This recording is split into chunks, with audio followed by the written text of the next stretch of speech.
Abraham Lincoln, Gettysburg Address, 1863. 47 years ago our fathers brought forth on this continent a new nation, conceived in liberty, and dedicated to the proposition that all men are created equal. Now we are engaged in a great civil war, testing whether that nation, or any nation so conceived and so dedicated, can long endure.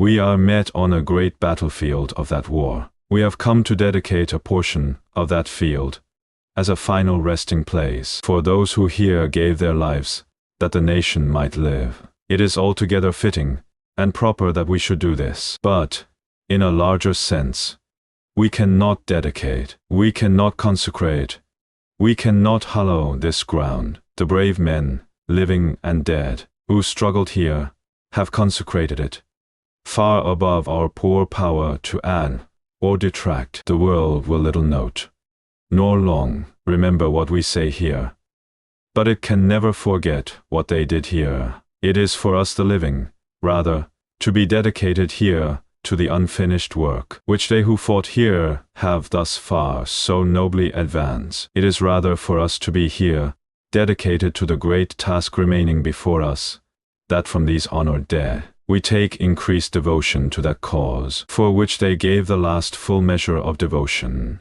that we here highly resolve that these dead shall not have died in vain, that this nation, under God, shall have a new birth of freedom, and that government of the people, by the people, for the people, shall not perish from the earth.